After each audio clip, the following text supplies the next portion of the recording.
Assalamu alaikum Al Hadi Youth Podcast listeners. My name is Alia and I'm your host for today's podcast. On today's podcast, I sat down with Dr. Jonathan Brown to discuss his latest book, Slavery and Islam. The podcast was a challenging one. It made me reconsider and reconsult my own preconceptions and ways of thinking. And if slavery and Islam is something that you have found hard to grapple with, or you haven't known how to respond to it, I would really implore you to listen to this podcast. And I would also encourage you to keep an open mind and be critical when you're thinking about this topic and when you're listening to this podcast. And remember that Dr. Brown's view is one of many views about this subject. And this podcast is not trying to say this is the only view. If this is a topic that has interested you or that does make you want to know more, I would really encourage you to pick up Dr. Brown's book. It really does go through the relevant and all the different arguments surrounding this subject. Just before I get started, to give you some background on him, Dr. Brown is an Associate Professor of Islamic Studies and the Al-Walid bin Talal Chair of Islamic Civilization in the School of Foreign Service at Georgetown University. He is also the Director of the Yaqeen Institute. His previous books include Misquoting Muhammad and Hadith, Muhammad's Legacy in the Medieval and Modern World. Having him on the podcast was an honor. And on behalf of all of us on the podcast team, we hope you're keeping well. And as always, let us know how we can better serve you. Enjoy the podcast. It's really, really great to have you on, and we really appreciate you taking out the time. No problem. My family's eating early lunch, so I wolfed down my share of the giant omelet my wife made, and then We're not depriving you. No, I'm fine. Alhamdulillah.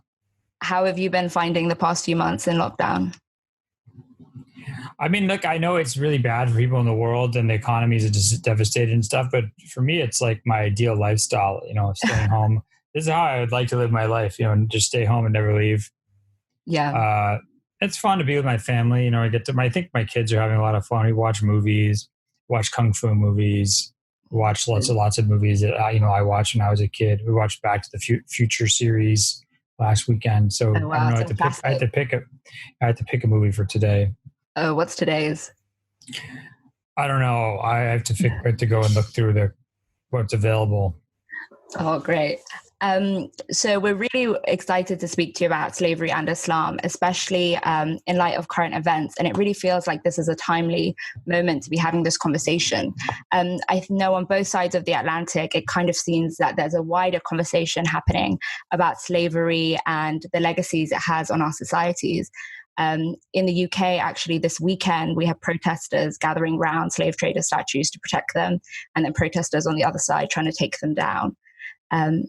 And then this almost poses quite an interesting question for us in the West, and I think young Muslims in the West, on how to deal with Islam and slavery. I think it's a topic that's very sensitive, and it's often uncomfortable for us because I don't think we have the tools to deal with it. And we're honored to have you on because of your recent book, Slavery and Islam, where you rigorously discuss it. And just before we get started on your argument, I just wanted to know, what made you write this book on slavery and Islam? What was the impetus? Well, I mean, it's kind of, sometimes people, they get upset and they say, you're a white guy, you can't write books on this, you shouldn't write a book on this. And I mean, I completely understand that. I mean, I acknowledge, my background has been hugely privileged. And, I haven't had to deal with the legacy of slavery at all. In fact, my family benefited from it, but for me, it's more. It's not about being American or white. This comes from my being Muslim, right? So my interest in this is an interest as a Muslim, right? And I think I don't know, a lot of Muslims, I think you read the Quran and mentions slaves, and you read hadiths and slaves, and that slavery was allowed in Sharia, and the Prophet had Maria as his slave woman who gave birth to his child Ibrahim alayhi salam, and you're people don't really know what to do with that. And I think for most of my life as a Muslim, I just kind of swept it under the carpet, and then that kind of really didn't work after when ISIS happened. This sort of just got blown open, and I just felt like it was causing a huge crisis of faith for a lot of Muslims. And I felt like it's time for me to like deal with this issue. But it was, I mean, I knew nothing about the topic. Like I had no background in it. So I had to go kind of really start from the ground up and educate myself. And I did so like kind of really intensively for about 2 or 3 years. It was a 2.5 year process of kind of just almost obsessive study and writing and reading. And so, I mean, I did it really to answer my questions about the topic. You know, how do we as Muslims, and if you think about like I remember when what really kind of gave me a framework to think about how to organize the book was in 2017, these protests in Charlottesville in Virginia about at the University of Virginia, where there's a statue of the founder of the University of Virginia, Thomas Jefferson. You know, obviously, he's a founding father of the United States, the author of the Declaration of Independence, the guy who wrote "All men are created equal and endowed by their creator by certain inalienable rights, among them life, liberty, and the pursuit of happiness." Right? Yeah. Kind of an ideological, probably the main ideological father of the United States, and kind of democratic liberalism or liberal democracies in general. And yet, okay, not only did he have slaves, but he had he had a slave concubine, right, with whom he had children. And not only that, but, you know, you could say, well, Thomas Jefferson didn't like slavery, but he was doing it anyway. I mean, but the fact of the matter is that he also was author of a lot of he expressed ideas that were going around a lot in kind of pro-slavery circles in the West at the time, which was that the reason that slavery existed and sort of had some justification was because people from Africa were essentially inferior to Europeans, right? So you kind of have the racial element and the kind of slavery element. So, you know, you have a guy who's both your kind of ideological guide or your philosophical guide, and yet he's neck deep in a practice that is seen as completely evil throughout space and time. So how do you deal with that, right? Yeah.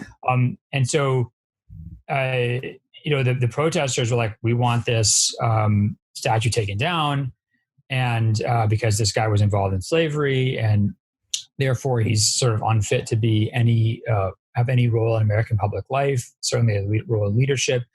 And Donald Trump actually said kind of perfectly what I would, you know, I mean, he summarized it so well.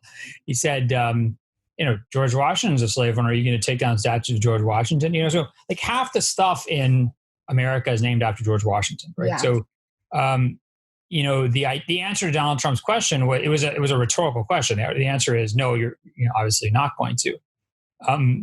And yet, how do you can't square that circle? Like, so how do you? So that's what I call that sort of really struck me as showing that the question that kind of the United States and to a certain extent Great Britain, and on the one hand, and Muslims also kind of dealing with the same issue, which is how do you, if you claim that slavery is an absolute intrinsic gross evil throughout space and time, so it was wrong 2,000 years ago, it was wrong 3,000 years ago, it was wrong 500 years ago, right?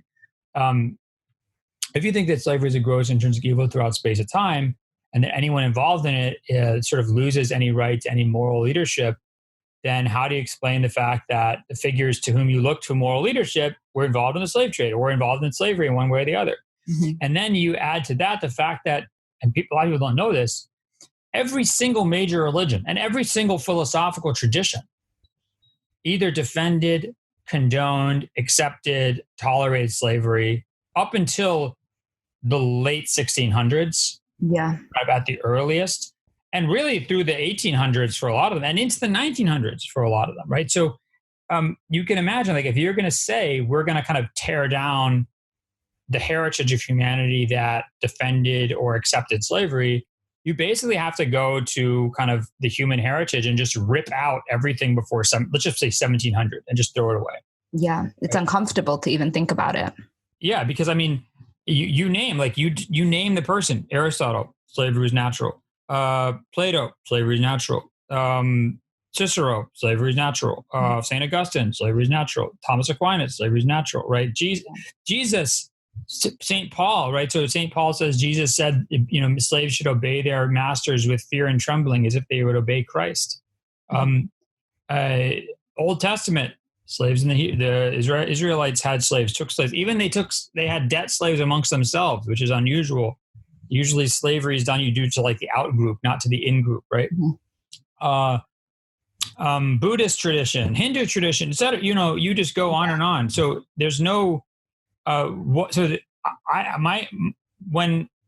when conservatives say like, are you going to tear down, like I think John Cleese had this tweet the other day about like all these other Roman statues that would have to get torn down as well. Like that's actually a challenge which has to be answered. And the answer of a lot of, let's say, kind of very progressive activists would be, yes, like let's tear down all of our hair. Like they would say, yeah, like tear down the statue of George Washington. That stuff has to go.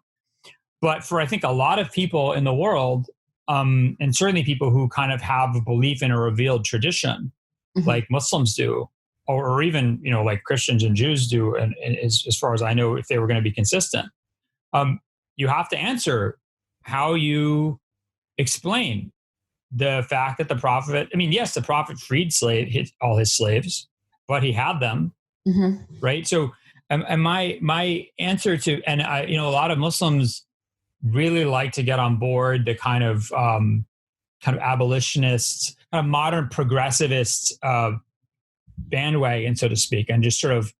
I remember this one guy, he said yesterday, he tweeted, he's like, slavery was he's a Muslim. He's like, slavery is evil no matter where and when you do it. And my answer, I question that guy is like, I don't want to get in people's faces and protest about this. It's just my own intellectual interest, right? But I believe that Muslims have to have an answer for this. Otherwise, eventually this cognitive dissonance is going to cause some kind of malfunction in people's brains, because you can't both condemn something throughout space and time in absolute terms, and then your own holy book allows it, and your own prophet had a concubine, right? So it doesn't you have to come up with some way to understand that. Otherwise, it's going to be like, you're going to have cognitive dissonance. Yeah, be a crisis of faith. Fatal. Yeah. So Sorry, go ahead. Yeah. No, so I was just from your book is kind of what you're asking like people to do is not to view slavery only through the transatlantic slave trade lens, which is this lens that tells us that slavery is this absolute moral wrong. And I think for a lot of us in the West, we've grown up with that's the narrative. We all feel that the slavery as it was practiced in America and in Europe was an abhorrent evil. So that's why when we see slavery of the past, we apply this same dynamic. Is that the wrong lens to be applying to kind of how slavery was practiced in Islam and with the Prophet in particular? Well, okay, so there's two, I would say, like first of all, you can't really talk about, I mean, I know this is going to be annoying for you because you're going to feel like I'm going to sort of talk about unrelated stuff, but it's just inevitable. Like you can't, I think in a lot of ways, this discussion is kind of like talking about terrorism in sort of a more post 9/11 world, right? Where, especially Muslims, like we know what it's like to be in like discussions about terrorism. Be like, no, he's not a terrorist. Like he's a freedom fighter. Or, he did this thing, but he's not that. Like once you start talking about terrorism, there's no nuance. Like there's no discussion about like, is this terrorist worse than that terrorist, right? Or is this terrorism understandable, or is it it's a completely a dominant term that sort of morally damns anything to which it is carries so many applied, right? Yeah. But of course, the irony is that there's no agreed upon definition of terrorism, and that terrorism is, and we see this all the time in the US and UK, right? Which is that, white people don't get called terrorists. Brown people, non-white people, non-quote unquote Western people get called terrorists. Western people, white people don't get called terrorists. So it's clearly a political term, but it's a political term not only that is totally dominating in any time it's deployed, but also cannot be discussed. It can't be discoursed. Right? So in some ways, slavery is the same kind of concept, and you have to understand why that is, right? So that in the case of terrorism, it's sort of a political, kind of post 9/11 political strategy. In the case of slavery, it's actually a kind of a laudable abolitionist strategy, and you have to understand why. So if you look back at debates about slavery that begin in the U.S. in the late 1600s and then move into the UK or Britain in the 1700s, right? Especially this really picks up steam in the 1780s, 1790s, and goes like full bore in the US through the 1860s, right? In the UK through the 1830s and 1840s. The defenders of slavery, or not even sometimes the defenders of slavery, but just people who might not like slavery, but they don't buy the abolitionist arguments. They make a couple of arguments. They say, listen, if you look at the Bible and if you look at the Western philosophical tradition, the two kind of ethical, moral, legal traditions that we kind of, we British or we Americans all cling to or all subscribe to, these all allow slavery. There's no debate. Like there's not only do they allow slavery, there's not one scintilla of criticism of slavery. Like there's zero, zilch, right? Roman law, Aristotelian, Platonic, Stoic philosophy, et cetera, biblical tradition, nothing.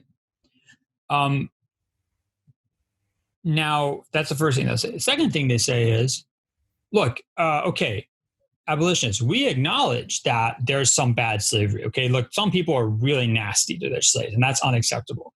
And yeah, look in the Romans, they were terrible. But that's not how we are, right? So we, enlightened Christians, we actually are good slave owners. And not only that, but we actually teach Christianity. We save these people's souls. We educate them. We bring them out of the dark recesses of the jungles of Africa, right? Where they are miserable and living like animals. And obviously, I'm not subscribing to this. Yeah. I'm just saying what they say, right? So like they would say like, look, and they say, look, yeah, there's bad slavery, but what we're doing is not bad slavery. Mm-hmm. Okay. So there's two elements here you have to pay attention to. The first one is that you do not have to look far to find arguments for slavery in the Western tradition. In fact, you actually you don't just have to look for arguments against it. There actually are no arguments against it that come out of the Western heritage. Mm-hmm. There's nothing. I mean, in those the kind of classical and biblical tradition, there's just nothing there, right? Mm-hmm. The second thing is that the way that, oh, sorry, my Siri somehow keeps thinking I'm talking to it on my computer. I wish I could it's interested in the discussion as well. I wonder if I can disable it. I can say do not disturb. That apparently doesn't apply to Siri. Oh.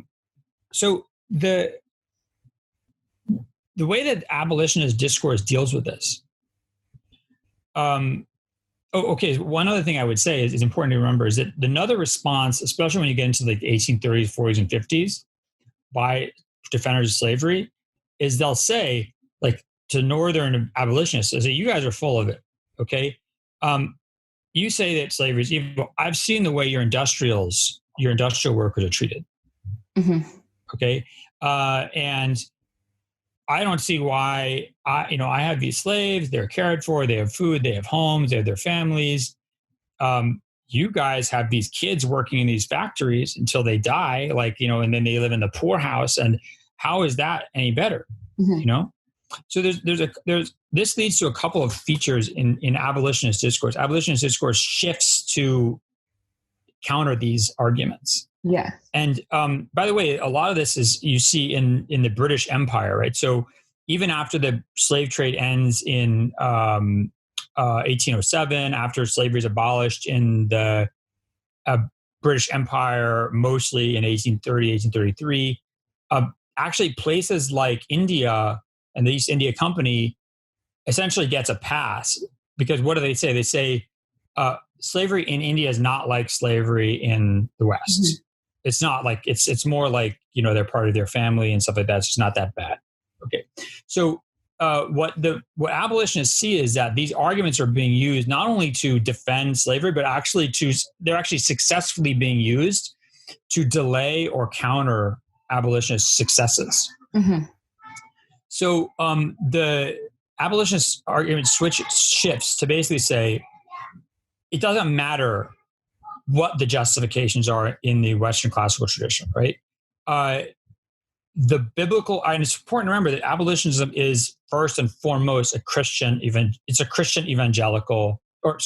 a Christian effort, right? So it's mostly non-conformist, so like non-Church of England Christians, and it's a Christian movement. It is not a philosophical movement; it's a Christian movement. So what they argue is that Christ is like this. He's almost like this moving front of liberation. So yeah, Jesus didn't end slavery in his own time, but he created this sort of wave of liberation, and he's like a force of liberation. So we kind of are responsible for following through on that trajectory and fulfilling what he wanted us to do. Okay, and they just don't. They'll have no truck with any discussions of what Aristotle said or what Thomas Aquinas said. It's all irrelevant, right? Slavery is an absolute evil. The second thing they do is they basically make it impossible to make distinctions between different types of slavery. They say slavery is slavery. That's it. Right? Okay. And that's what we see today. Yeah. So when the way that we talk about slavery in the modern West, certainly in the United States, is very much a creation of this abolitionist consensus, right? So if you go out onto the street today and you say, like, what do you think about slavery? Everyone's going to say slavery is absolutely terrible. Yeah. Right? Everybody. It doesn't matter if they're conservative or liberal or whatever. Muslim or non-Muslim. And imagine going into like a party at your university or something, and someone's talking about slavery, and you're like, yeah, but that slavery is not that bad. I mean, imagine what would happen to you. You'd be like kicked out of the party, right? So these features are really create our discourse around slavery. So slavery is an absolute intrinsic evil throughout space and time. Yeah. Two, there's all slavery is slavery. There's no distinction. You can't make any distinction between the two. The problem with that, so the problem with that is it creates this, what I call a slavery conundrum, which we see all around us today, all around us, right? If those first things are true, then yes, every statue should be torn down, right? And then yes, like Britain's and the U.S. past is unsalvageable. It's unsalvageable, right? Because it's as if you have a statue to a guy who just ate babies. He just killed and ate babies as a cannibal all the time. Like, how could you ever allow this? And there's no way to resolve this except that you have to give on one of these three axioms. Either you say, we're just going to jettison our past completely, or you say, we're going to make a distinction between different types of slavery, or you say that slavery has not always been the absolute evil that we say it is, right? So if you take the first two together, what you could say is there's some types of slavery that are really bad and unacceptable, and there's other kinds of slavery that might not be desirable, but that we're not going to categorize as absolute intrinsic evils throughout space and time.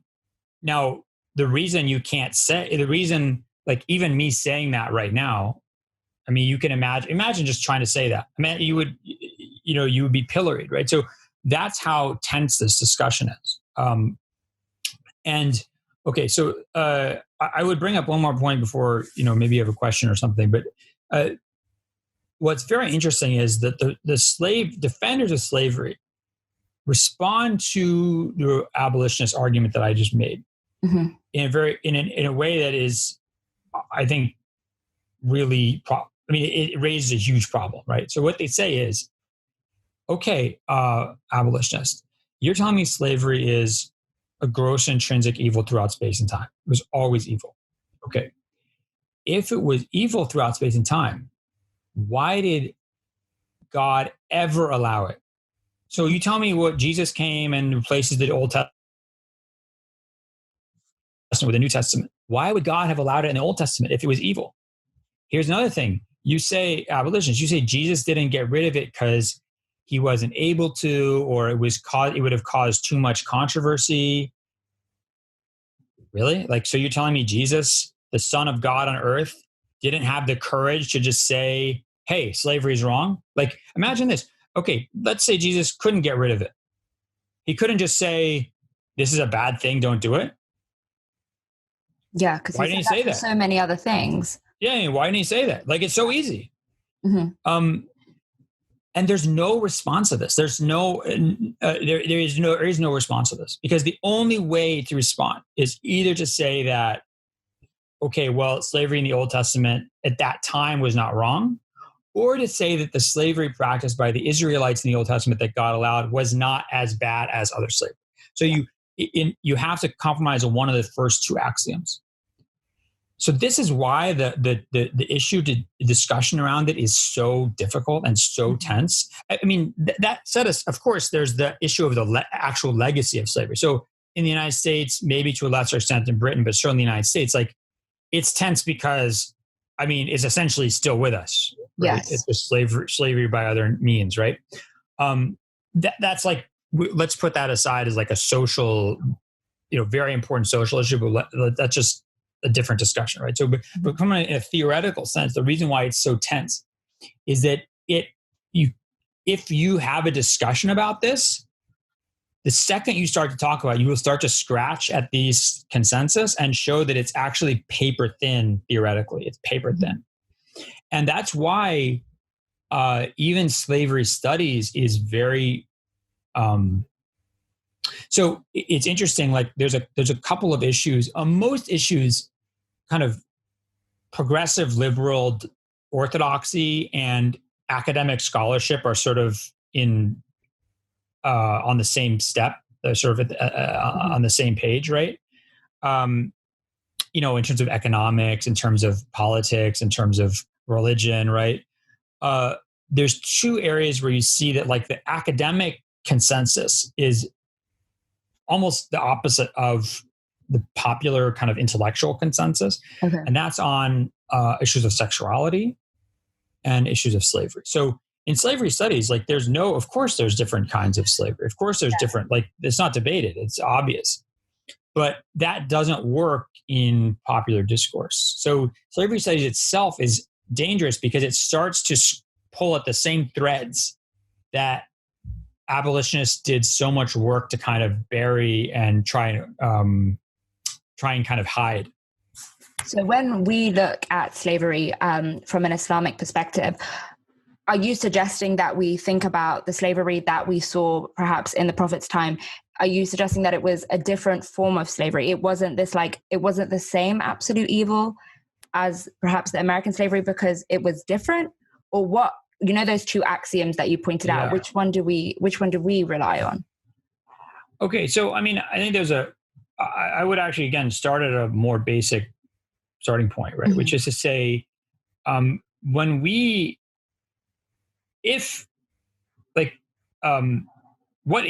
what exactly is slavery, right? So when we talk about slavery in world history, so like if we talk about slavery in the U.S., it's very clear what it is, right? So there's very clear legal tradition, very clear cultural tradition, very clear definitions, right? There's no debate. Mm-hmm. Actually, that's pretty true legally it's true in the Western tradition, but culturally it's not true. But I mean, certainly in the Americas, pretty much everywhere except Brazil, it's very clear. But when we start to go outside that tradition, what actually is there actually something called slavery throughout history, that, like, one unified thing, one thing that exists? Throughout. Yeah. Okay. So first of all, you can't just assume that's the case, right? Yeah. So that's a massive assumption. And here's the thing. So how do we define it?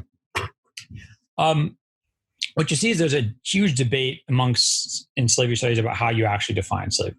There's no actual definition that everybody agrees on. Mm-hmm. Here's the problem. If you don't know what the definition is, how do you know what you're supposed to be studying when you study slavery? Like, so if I go to Indonesia in the 1500s or Southeast Asia in the 1500s, and I'm looking for slavery, what am I looking for? Mm-hmm. If I'm from the American tradition, I'm going to say, okay, one group of people are kind of exploiting the labor of another group of people, and maybe, like, there's some kind of racial difference between them. What happens if I don't find that?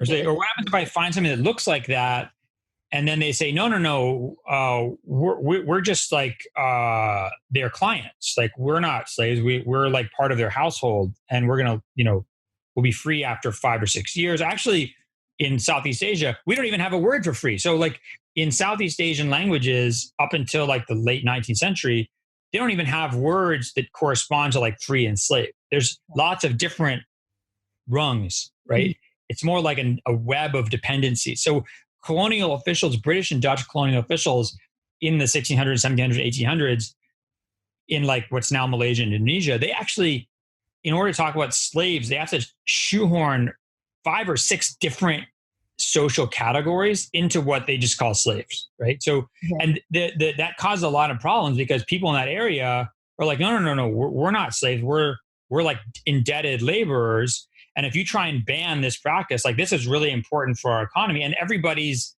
like, this is not considered to be an exploitative or inhumane practice, right? It was seen different. So it's seen differently across space and time. Yeah. So the problem with so in slavery studies, there's one. It's definitely a minority, but there's one school which says there is not actually something called slavery throughout human history. There's not one thing you can talk about, and in fact, it becomes kind of silly to do that because you end up going around the world and looking throughout history, right, and just looking for things that look like something that you recognize, and of course, that's essentially projecting your vision onto all of human history. Mm-hmm. The second, the majority approach in slavery studies is like, no, there is something throughout human history we can identify as slavery. The problem is then that they have huge debates over how you define it, right? And what you see is that none of the definitions are completely consistent. So there's always going to be something that your definition is going to categorize as slavery that you don't want to call slavery. Like, let's say, prisoners in American jails. Until recently, it wasn't popular to say they were slaves. Now it's popular to say that, right? But when you look at like a lot of the new abolitionists who in like the late 1990s were, outraged at practices of modern day slavery in India or the Gulf, but they would say like, no, workers in American prisons are not slaves. Now they're saying workers in American prisons are slaves. What's changed? Has the condition of American workers in American prisons changed? No, it hasn't, right? It's just the politics and culture around that debate has changed, has shifted. Mm-hmm. So and also there's things that that they want to call slavery, but the definition doesn't cover. So it doesn't work. The definitions are not consistent with what people want. Now, that's not a problem. I mean, look, there's all sorts of fields like religious studies. So religious studies, for example, there's no agreed upon definition of religion in religious studies. Mm-hmm. But it's not a big deal. I mean, people still carry on their scholarship. They get in debates. It's a productive field, right? So I'm not trying to say that there's some kind of failure in slavery studies, that there's no agreed upon definition. The reason why it's important is because that definition carries such massive moral weight. Right? Okay. So if I go and I say that, like the Jedi religion or Jedi beliefs is a religion. So in the United States military, if I say I'm a Jedi, mm-hmm. or I'm like a Wiccan, I believe in Harry Potter, like the U.S. military will be like, okay, that's a religion. Like you need to have your day to do your like lightsaber training. We're going to give you like 2 hours to do lightsaber training whenever. So whatever, no big deal. But when the question of what is and what isn't slavery has huge moral implications, as you can imagine, right? So the problem with the definition is the failure of the definition to be consistent throughout space and time causes this moral weight to be thrown around in a way that is, I think, very irresponsible, right? And it prevents us from having discussions like, look, there's lots of situations that we would not like to be in. So I would not like to be working at McDonald's, right? Mm-hmm. So I would not like to be at the lowest level of income and economic status in the United States, right? Yeah. But are we going to say that the existence of that level and our toleration of that level is an intrinsic gross moral wrong? Okay. Like that's a much bigger debate. And there's some people would say, yes, it is wrong, right? But a lot of people would be like, nah, I don't know. It's a free market. People have to have, Certainly, there's always going to be distinctions between people and their wealth. So where do you draw the line about what's unacceptable? So we can have a discussion about what are those conditions that we don't approve of and that we want to like eliminate. But that's a very different discussion than to say that something is inherently evil and that anybody who is involved in it is tainted, right, throughout history. And this is, I think it's actually really, I'll just say one more point because I've been talking a lot, which is that Muslim scholars always acknowledged that riq. So riq is what we would translate as like slavery in Islamic tradition. So they always acknowledged that it was harmful. Okay. They always said there's darar in this thing. And what was the darar, the harm? You can't do what you want, whatever you want, right? So you don't have full like control over your labor and your movement. You don't get to enjoy the full fruits of your labor. You're not a complete legal person, right? So a slave, in most schools of law, a slave can't lead like Jummah prayer. In most schools of law, a slave can't be a witness in court, right? In most schools of law, no, in all schools, a slave can't be like the ruler. Okay. So you can't, you don't have to pay zakat. You don't have to do Hajj. You can do Hajj, but you don't have to, right? So you're not a complete legal person. So they acknowledge like this is harmful, and that's why and this is without a doubt true. Like I have never seen a religious or philosophical tradition that is so obsessed with liberation as the Quran and the Sunnah. There's no, I say this 100% as an academic. I'm not doing any Muslim cheerleading whatsoever here. Like, find me a scripture, find me a philosophical tradition that is prior to the 1700s that is so obsessed with liberation. The Quran and the Sunnah are obsessed with it. And not only are there a lot of authentic hadiths that repeatedly tell Muslims to free slaves and the virtues of freeing slaves and create any excuse to free slaves, but also there's so many hadiths that are forged in like 700s, 800s, 900s, 1000s, saying even more egregious even more like extreme encouragement to free slaves. So like even the people who were making up hadiths were making up hadiths that were saying like go free slaves. So there's no historical reading of the Islamic tradition. Even the most skeptical like Orientalist who doesn't believe the Quran, who believes the Quran came from 800 in Iraq or believes that hadiths are all made up in like 900 in Syria or something, even that person would have to acknowledge that whoever made these things up was absolutely obsessed with liberation, with emancipation. And if the Quran and the Sunnah does play such a like grave benefit, or like not grave, like such a great benefit on emancipation, why does it not talk about abolition if that's almost the goal? Because if like constant emancipation means that hopefully, or I'm not sure if this is the goal, that like your supply of slaves or the slaves will dry up. So why not just abolish it all at once? Why do it gradually? Well, the answer to that question is actually pretty easy. Because nobody talked about abolition until the late 1600s. Like the idea of getting rid of a category, like getting rid of this category for everybody. Like people talked about not having slavery in their societies, like in the sense that mostly it was like, we will not enslave Christians, right? So, and this stuff gets confusing because a lot of these like kind of West is best people will be like, you know, who think that like the West has this inborn, innate soul of freedom, like from back in Germanic times, right? They'll be like, oh, the Swedish tried to end slavery in the 1500s. Like, no, they didn't. They said no Christians are going to be enslaved. They don't have problems with enslaving non-Christians, right? So, the idea of saying like we are just going to get rid of this category as a whole just didn't exist prior to the late 1600s. And that's why you don't see anybody arguing for it, because it would be like arguing for like not eating or something. It would be like, we're going to end eating. Okay, so we're going to end. Yeah, we're going to end like transportation. It doesn't make any sense. Or we're going to end like electricity use. So that's why you don't see the Quran talk about abolition, because nobody talks about abolition. It's not economically possible until you get, I mean, people need to think about this. Like don't we think isn't it a little bit weird that abolitionism really only emerges and certainly only gets traction during the Industrial Revolution in precisely the places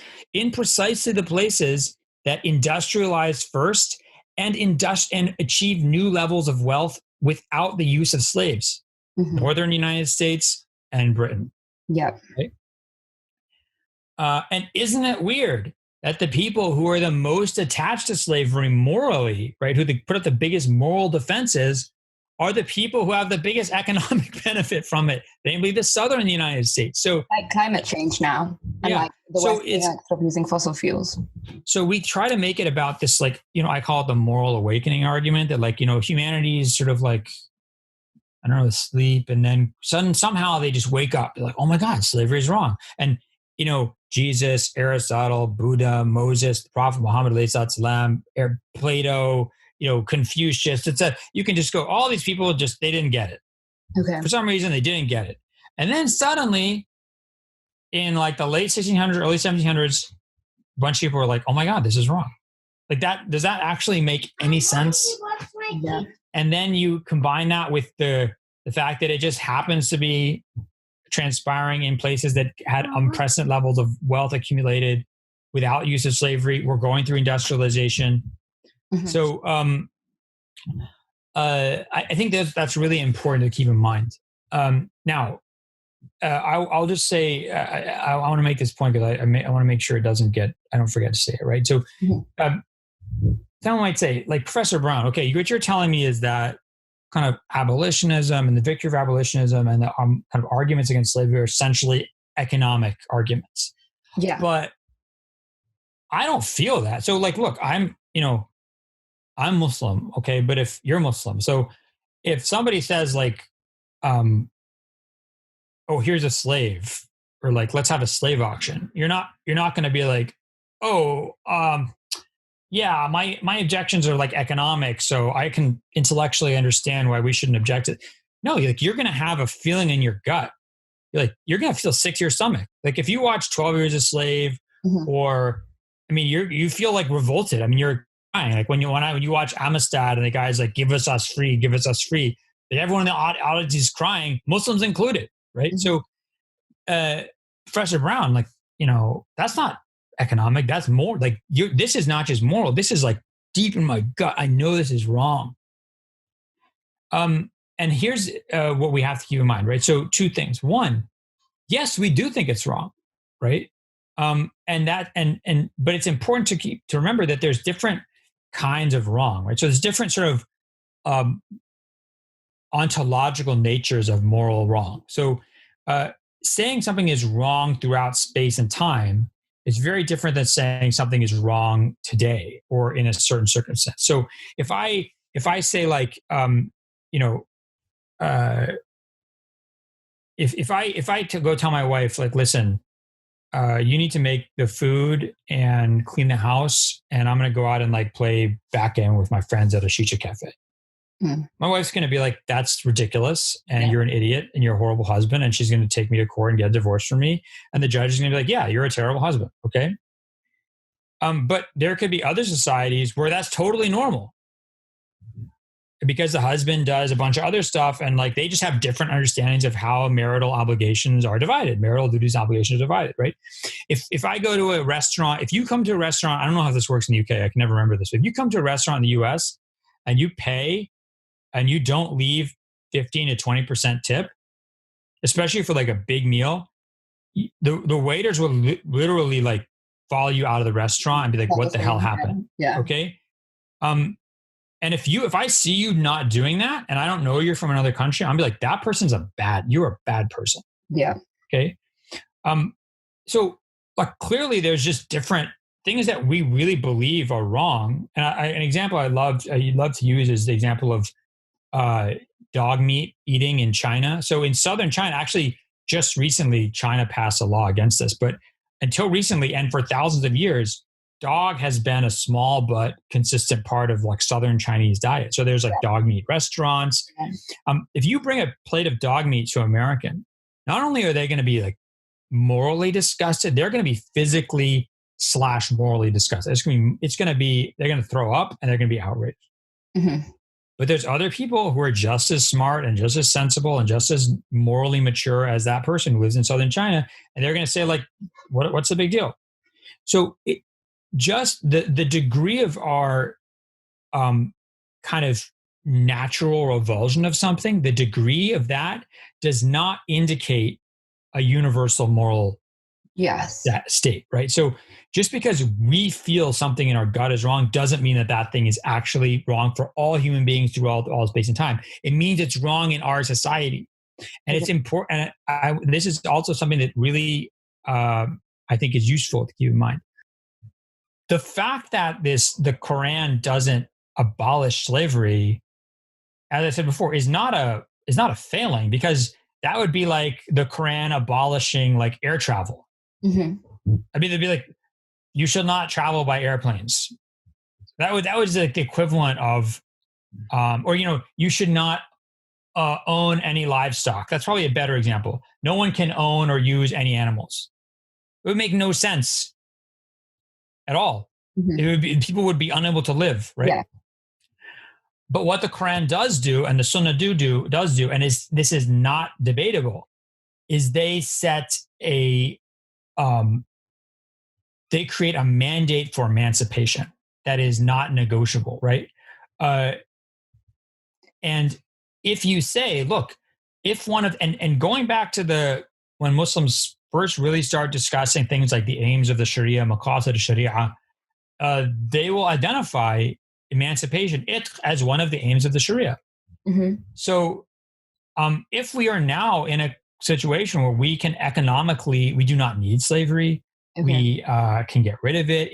We have people who are promoting that. Like, Muslims should 100% support that. And it's 100% legitimately fulfilling a part of our religion, or a commandment of our religion. Now, someone might say, and a lot of ulama did make this argument during the sort of 1800s, they say, wait, you can't, lima tuharrimu ma halallahu lakum. Like, why do you prohibit what God has allowed for you? It's very easy. We're not, when Muslims argue that slavery should be illegal, we're not saying that it's haram in the eyes of God in the same way that like drinking alcohol is, or zina is, right?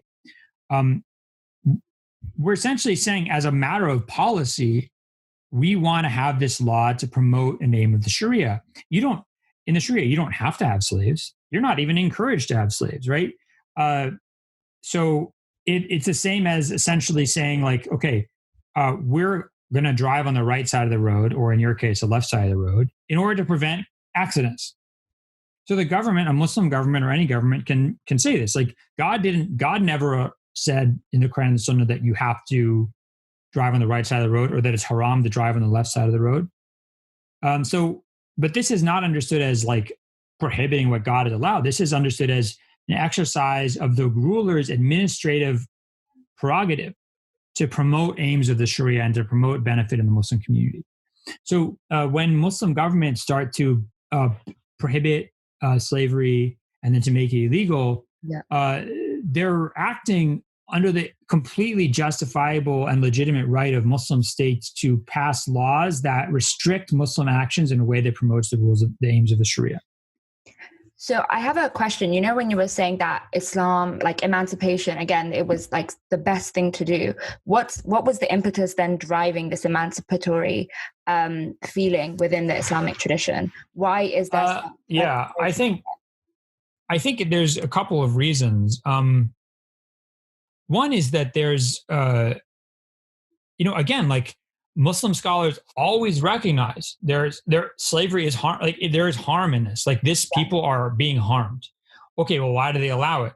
What they argued is, and I want to make it clear, I'm telling you what their arguments were. What their argument was, like, look, yes, there's harm, but the benefits are more than the harm. Mm-hmm. And they were very clear about this, especially in cases where, like, let's say and this is, I think, a difference between sort of modern Western sensibilities and Islamic sensibilities, legal sensibilities. was that freedom is important. So according to Islamic law, all human beings are born free. Okay. It's a natural state of a human being is to be born free, right? You can be enslaved. There are certain people who can be enslaved legally. Non-Muslims who are outside the Islamic state, outside the abode of Islam, can be enslaved in war. Okay. Mm-hmm. Or if you go outside the abode of Islam, if you go from Baghdad to like Bulgar on the Volga River in the year 1000, and there's like some Viking guy with 500 Russian peasant slaves behind him, and he says, "Hey, I'll sell you 500 peasant Russian slaves." You're allowed to buy those people and bring them in to the Islamic world, right? All people are free, born free. Some of them can be legally enslaved. If someone's enslaved, you can buy that person, right? But let's say the person becomes sick or old, or they're like not really capable of running their life. In almost every situation, it is highly encouraged to free slaves. But let's say the person is too old to take care of themselves or unable to take care of themselves, then you should not free them. Okay. Right? It's discouraged to free them. And if you know they're going to have problems in life where they're not going to be able to deal, it is actually prohibited to free them. Because in this case, their well-being is more important than their freedom. So freedom is important in the Islamic tradition, but it's not the most important thing. You wouldn't have Muslims saying like Patrick Henry said about the British, give me liberty or give me death, right? They were like Braveheart. Mm-hmm. Yeah, it wasn't the same. So like freedom is good, but it's not like freedom is not more important than having food or not being killed, right? Or, living in anarchy is worse than being a slave. So that was how Muslim scholars understood. So the reason why there's this strong impetus to emancipate is because one, there's this acknowledgement like this is a harmful condition. Like most people are not going to want to be in this condition. The second reason, and this is a really kind of a theological issue, is that there's a lot of, so if you are Emetullah, what does Emetullah mean? Emma is a female slave. You are a female slave of God. I'm Abdullah. I'm a male slave of God, right? God is a Rabb and we are al-ibad. So how the Quran frequently talks about human beings as al-ibadullah, right? So that's one of the ways that the Quran talks about human beings as the slaves of God. And by the way, this is not weird. If you go back to the Hebrew Bible, even the New Testament, this is not usually translated in this way in the New Testament. Usually they say servants, but actually the words used all the time in the New Testament to talk about the believers is doulos, which means slaves. Same thing, slaves of God, right? If we are the slaves of God, and we are all kind of equal before God, and He's our master, He's our Lord. How do you explain a slave of God being actually the slave of another slave? Yeah. Because then you actually have a recreation of the God-man relationship between men, which is between human beings, which is not supposed to happen. Yeah. So there's like a theological tension there. And that's why the prophet says, like in one instance, a man is beating his slave, and he comes and basically asks for forgiveness from the prophet for doing this. And the prophet said, yeah, it's good you stop, because remember, God has way more power over you than you have over that slave. You're the real slave of God. Like this, your power over him is nothing. Okay. Then is a very important hadith. It's in Sahih Muslim and other collections. The prophet says, to masters, do not call your slaves abdi or amati. Rather say ghulami or fatati or jariyati, right? So don't call your slave abd, call them my boy or my girl. Okay. And slaves, do not call your masters rabbi, call them maulaya, my patron. Right? Okay. Because he says, you are all slaves, and the Lord, a Rabb, is God Most High. So there's a very clear acknowledgement of this like tension, this theological tension that happens when, how can an abd have an abd? Because now I'm Rabb and only God is the Rabb, right? Yeah. So the prophet is kind of trying to mitigate this by saying, one, remember, you don't really have power over you. Another very famous hadith in Sahih Bukhari, Muslim, and other books, where the prophet says, your slaves are your brothers. They're your siblings that have been put under your care.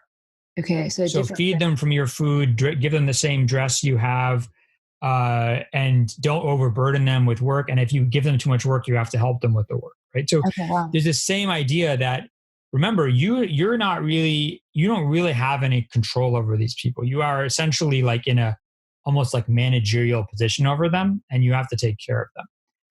The real Rabb is God, and we're all the slaves of God.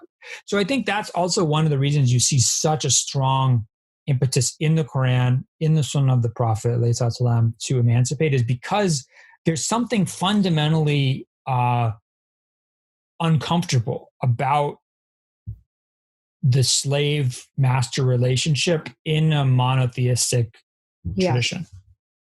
Unfortunately, that's all we have time for today. But this was extremely beneficial, and something that I thought while I read your book and from discussing with you today is that understanding this work needs us to confront a lot of our own biases that we have been socialized into.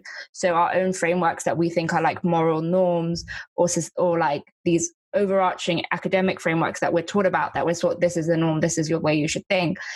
This challenges it. Your whole thesis challenges that our kind of moral and intellectual superiority that we often see in the Western framework. And my only like advice would be, especially right now, well, two things which we didn't get to talk about, but I'll just say really quickly, which is that, yes, there is anti-Black sentiment in Muslim community. Yes, there is in Islamic civilization, there was times and places where there's strong anti-Black sentiment, but it's very important to know that slavery in Islamic tradition was never tied to race, right? So there was, in fact, it was tied to race, but in lots of different ways. So in certain times and places, like if you said slave, it would mean like a Turkish person or a Russian or a Slavic person or a Greek person or an Indian person. Like only in certain parts of the Islamic world were the majority of slaves or even a large number of slaves from Africa. So it's important to keep that in mind. That's one thing I would say. And that Muslim scholars like Ibn al-Jawzi, like Ibn Marzuban, like al-Jahid, like Asyuti, wrote hundreds of page books that were hundreds of pages long, showing that African people, dark-skinned people, were noble prophets, wise men, and that it was wrong to associate them with any kind of negativity, to associate that skin color with negativity. The final point I make is just that, when you hear things about these protests, like, Muslims should go out and be on the side of justice. And but I think also, and it's hard to do right now, but like we both as Muslims and we as citizens of the United States or Great Britain, right, have to have a discussion about like how we're going to deal with our pasts. Yes. We have to, the slavery conundrum is a kind of mental lock prison, and it prevents you from having really productive discourse. And at some point, that discussion is going to have to happen. Yeah. And I think this is a great way to start the discussion. And I think just like Western people, like the Western governments are discussing their traditions of slavery, we need to also start in our communities at home. So thank you so much for coming onto the podcast. Hopefully one day we'll have you back on. And thank you. Yeah, we'd love to. And thank you to all our listeners for listening. Please let us know any other ways we can continue to serve you, what sort of things you want to be hearing, and any feedback you have. And in the meantime, before our next podcast, take care.